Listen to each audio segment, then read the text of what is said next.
How's it going? Today I'm going to be talking about physical sorting and separation of waste and what that is.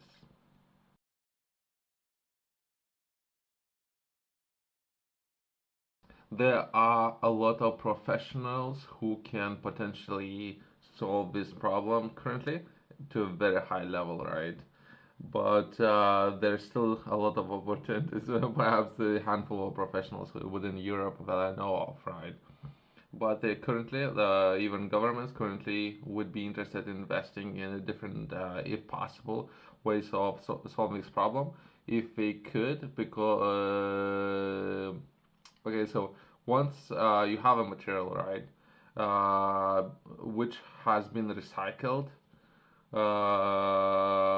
it's not necessarily feasible to purchase that material, right? Just because of the quality.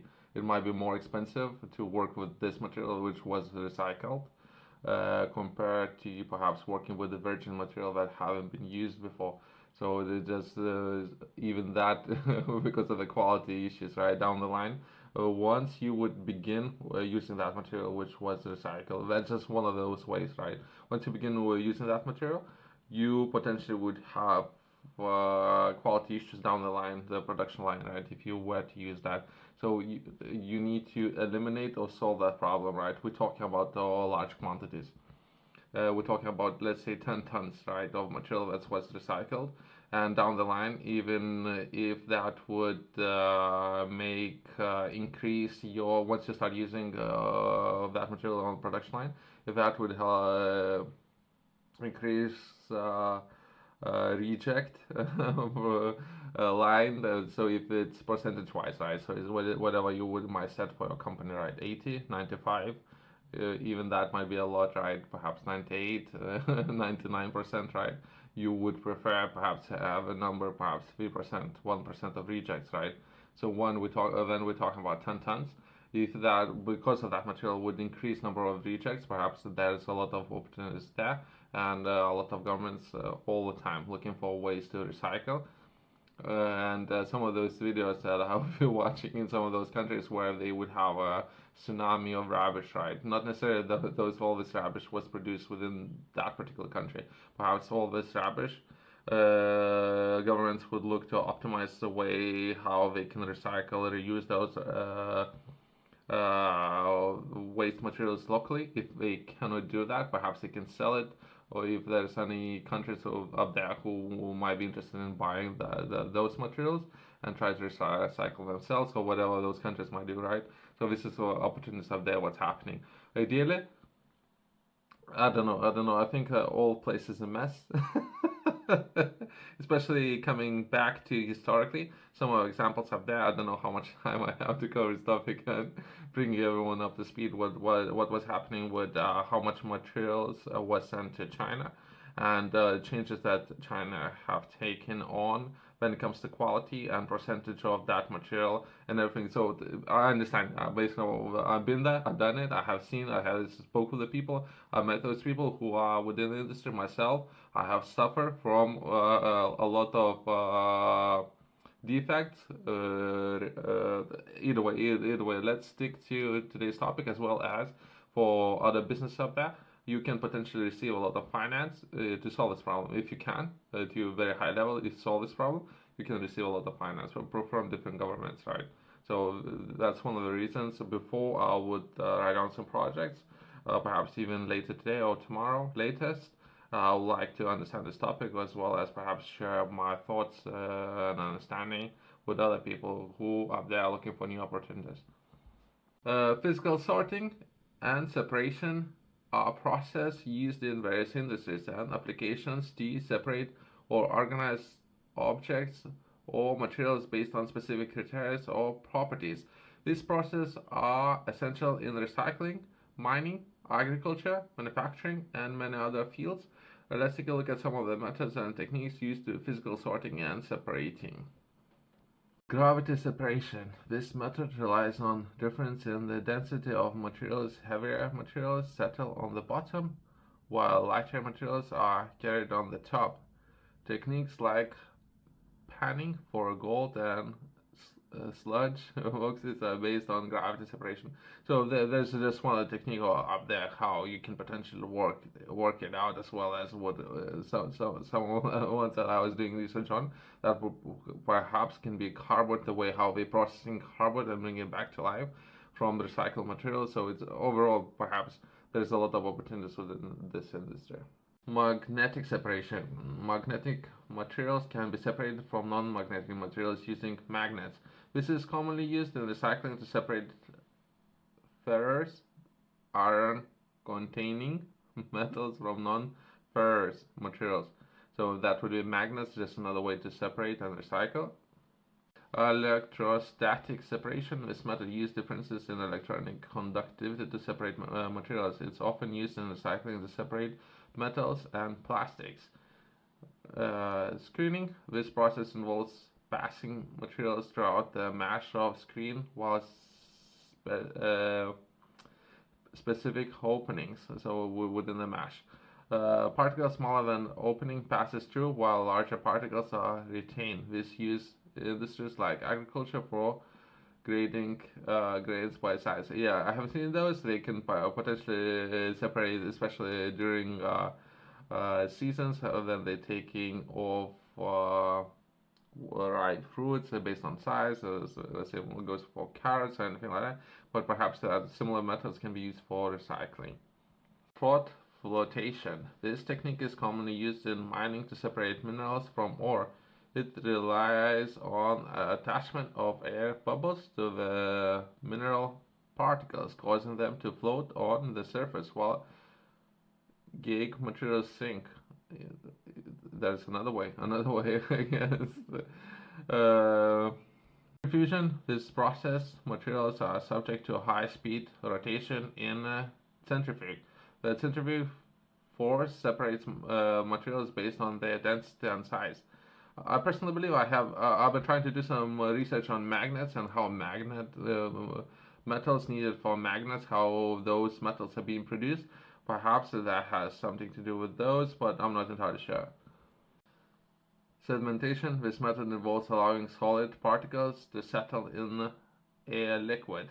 The rate of settling depends on the particle size and density, facilitating separation. So if anything, the problem that we would look to solve if we're working with a number of different materials to separate which is which, or sorting the process. So this is a stage where we are right now. Sedimentation. This method involves allowing solid particles to settle in a liquid. The rate of settling deposits on particles size and density, facilitating separation.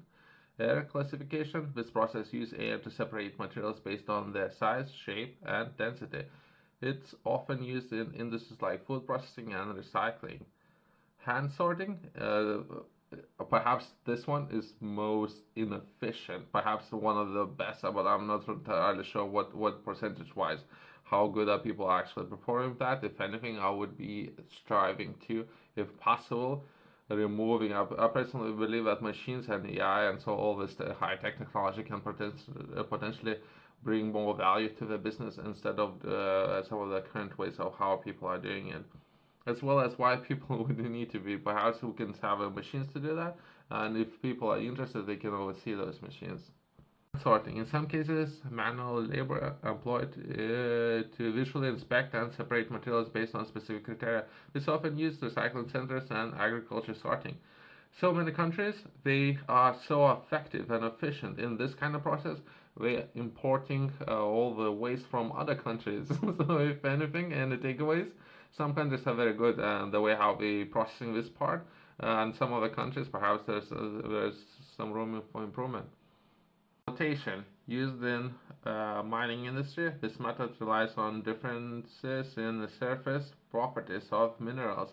Air bubbles and are introduced into a mixture of finely ground ore and water, and minerals attached to the bubbles, which rise to the surface to separation. Perhaps this is how they're refining gold, but I'm not entirely sure. I've done a little bit of research on that myself, but all process seems very inefficient. This is just my opinion, looking from outside. Perhaps compared to what, right? So it could be better, but perhaps it was even more inefficient back in when they haven't used that much water. So I don't know. I don't know. Hydrocyclone separation. This technique uses spinning conic, conical devices to separate particles from liquid suspension based on their size and density. I have seen those. They use those for circus board just because there are different metals, right? So if there's a plastic, if it's a heavier metal, they're using a lot of water, a lot of spinning. But again,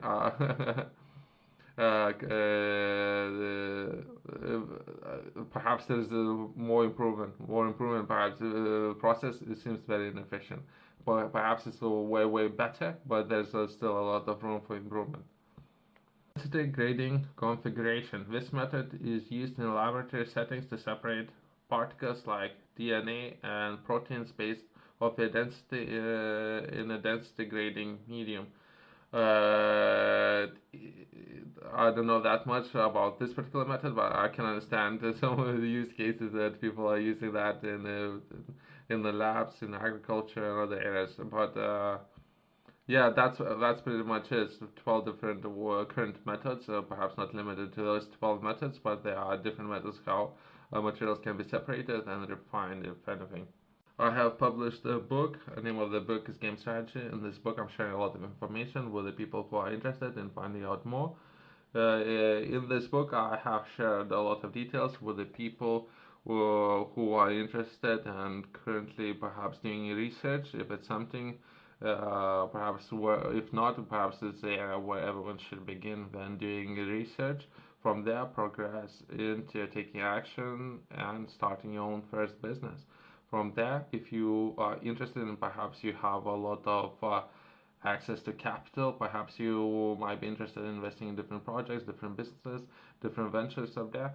So all three different stages have been highlighted within this book for all the people out there who are interested. But perhaps you are finding yourself right now in different stage of the cycle. I would highly recommend to purchase this book to find out more. You can find it in the link in the description as well as Top Retailers has this book.